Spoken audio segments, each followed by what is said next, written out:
Dans chaque entreprise, il doit y avoir un document unique d'évaluation des risques professionnels qui recense dans l'entreprise et par poste de travail tous les risques auxquels sont exposés les salariés.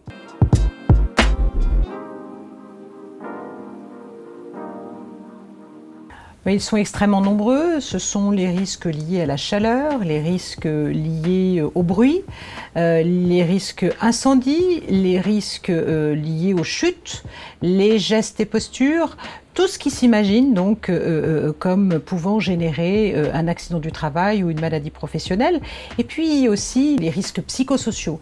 Donc ça, c'est la souffrance au travail, les problèmes d'agression avec des clients, des problèmes d'agression entre collègues, tout ce qui est susceptible de générer du harcèlement moral, du harcèlement sexuel. Voilà, tous ces risques-là doivent être évalués dans le document unique. Et la nouveauté de la loi travail, c'est notamment, s'agissant des risques chimiques particulièrement dangereux, eh bien, le document unique doit absolument évaluer les effets cumulés des produits chimiques dangereux auxquels vous êtes exposé.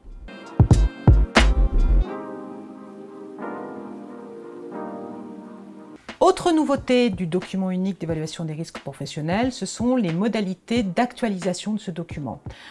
Première nouveauté, dans les entreprises de moins de 11 salariés, l'actualisation ne doit pas obligatoirement être annuelle. Elle doit intervenir dès lors qu'il y a une nouveauté dans les conditions de travail, un changement important.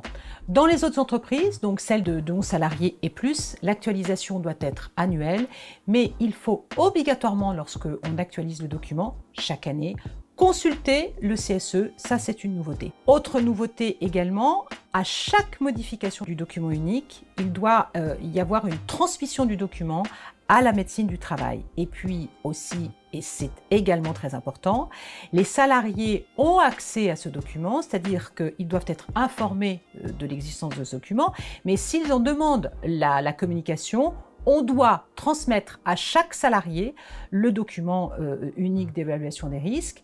Et pour ce faire, il y a désormais une obligation d'affichage de cette information dans toutes les entreprises. Affichage dans un lieu facilement accessible.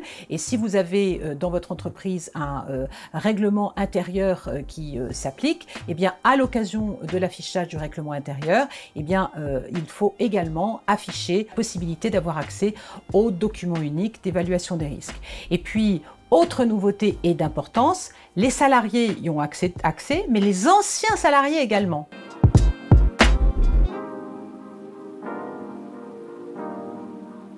Pourquoi? Tout simplement pour faciliter la reconnaissance des maladies professionnelles, puisqu'une maladie professionnelle peut se déclarer après de très nombreuses années d'exposition au risque. Vous avez travaillé quand vous étiez tout jeune dans une entreprise où vous avez utilisé des produits chimiques et puis 10-15 ans après, cette maladie se révèle. Eh bien, la possibilité d'avoir accès au document unique d'évaluation des risques de l'entreprise où vous aviez travaillé 15 ans auparavant vous permettra d'établir que vous avez été exposé à ce risque et vous permettra de pouvoir reconnaître l'existence de cette maladie professionnelle, d'être pris en charge à ce titre et d'être indemnisé. Donc c'est une très grande avancée pour les salariés.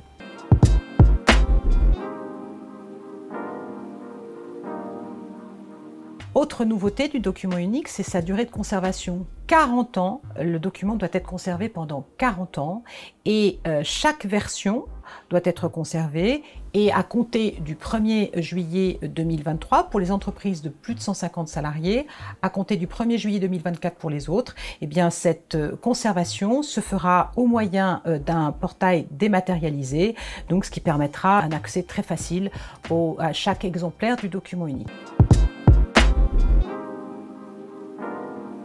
Alors, ce document, la finalité, c'est quoi? C'est de définir une politique de prévention des risques, donc éviter les accidents du travail, éviter les situations de souffrance au travail, les risques psychosociaux, mais surtout, ce qui est important, c'est que si l'employeur ne respecte pas son obligation, eh bien, ça caractérise un manquement à son obligation de prévention et l'employeur s'expose à une condamnation devant le Conseil de prud'homme pour défaut de prévention et indemniser le préjudice à la fois physique et moral qui sera résulté pour le salarié de ce manquement.